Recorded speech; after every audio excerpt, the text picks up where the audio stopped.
So excited to have Christina O'Reilly back to the Saturnalia Château, where today we are doing the Imaginarium Summit, talking about all things B2B.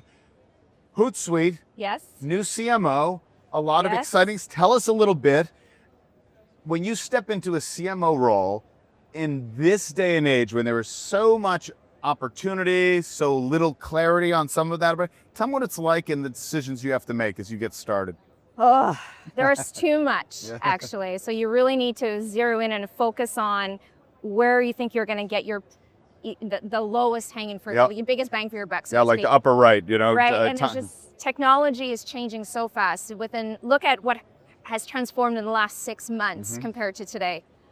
So where I really am focusing on is really understanding where the market is going and really how AI is shifting and how that importance of translating between the knowledge and acting on that knowledge. Like you don't have months anymore to build campaigns. You have weeks. You have days. So for us, it's really looking at where from a technology we need to invest. And so AEO, GEO, from my perspective, is really where we've been really focusing on. But for our brands, it's really helping them understand that in order to unlock the action, they need to make sure that they're grounding their AI in live data. Right? And so this is, I would imagine, based on where you are at Hootsuite, which is obviously such a powerful way to sort of engage with social and for brands to sort of unlock the power of social.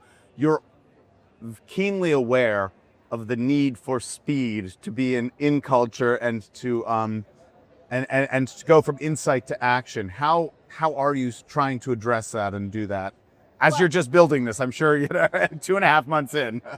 That's a great question. I think first of all, it's needing to understand that the buyer's journey is no longer the same, right? The buyer's journey is no longer about going to your website or talking to sales. They bypass that. They're going to do their research online. They're going to go to communities. They're going to go to the AI and they're going to type in that information. So for us, it's about building a platform for the brands and tying all that together so that they have unified intelligence. They have a unified experience so that we can bring that insights into the platforms where they're already living so that they can go find their information there. It's about agentic workflow so that they can act on it, so that they can use those signals. So it's all about bringing that act and the insights and action together in one platform. Wow, great.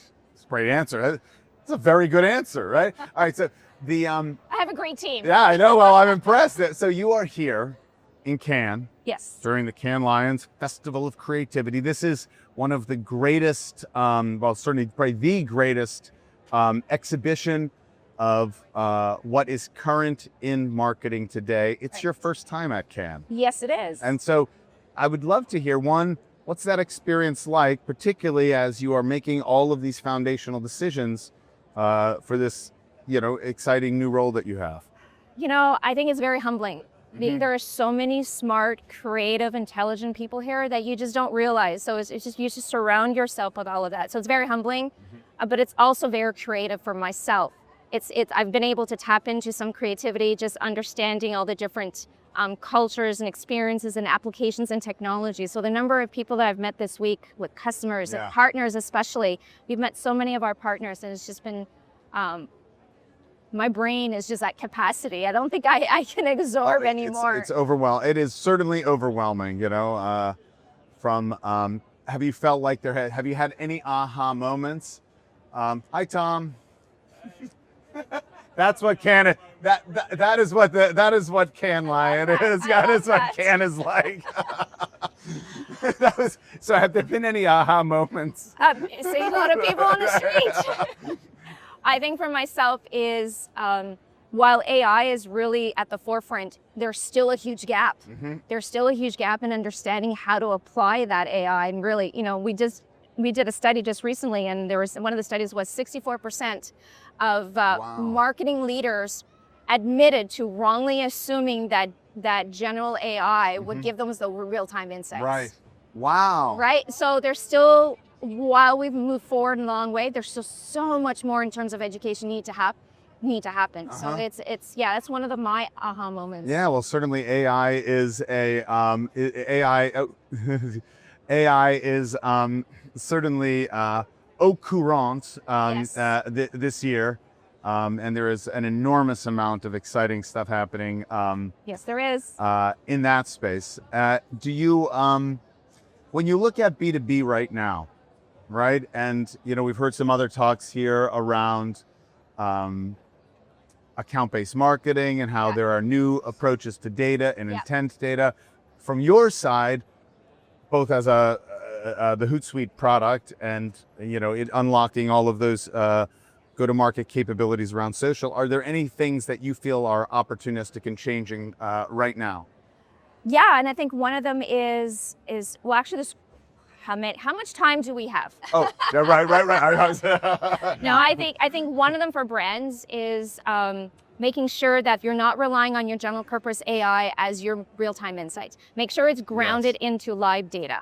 Making sure that it's a trusted source of data so that you can really get, because general purpose AIs don't.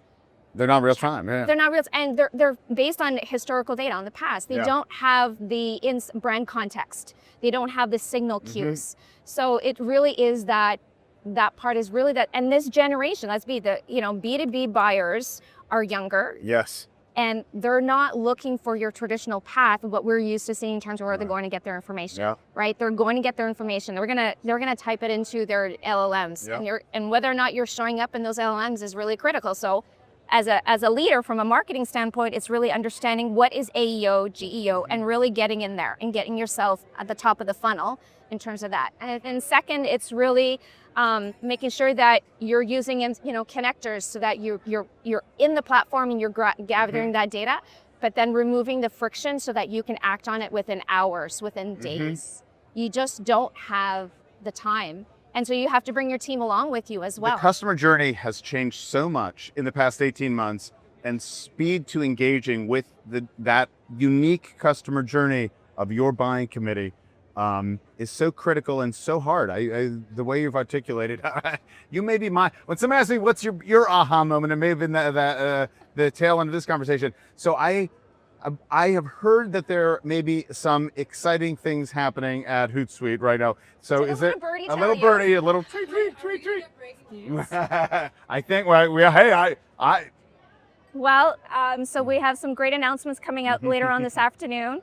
And so one of that is really about how we've unified the platform and how we're leading the intelligence, and we're really grounding that information, and we're doing it through agentic workflow so that you can act on it, and then really bringing it all together under one roof, so to speak, one nest. So that way, I like it. I'm picking up what you're putting down. And it's just really to enable that ability to gather that information in the platforms that they're already living in, so that you don't have to have them so siloed. So really excited, more to come, and really keep excited. your eyes. You've heard it here at the Imaginarium Summit first. Thank you very much, Eddie. So why don't we take one or two questions if there are any? What will the post impactful agentic workflow you see your customers using on the? Oh, that's a great question. That's a great question. I think the challenge with that question is that it depending on where you are in the journey and depending what industry you're in, right? So for some of our customers, it's really leveraging it from external sources like Twitter, X, I should say, Reddit. So it's really understanding what's the important information that you need to form your basis and from real-time insights. And so we connect with so many of them. There's hundreds that we connect to. So it's really, I haven't been able to see the level of insight data to understand which one are the more priority, but there's hundreds that we connect to. Claude, the typical ones are very much the biggest ones right now. Hopefully that answers your question. Well, great. Well, huge thank you to Christina.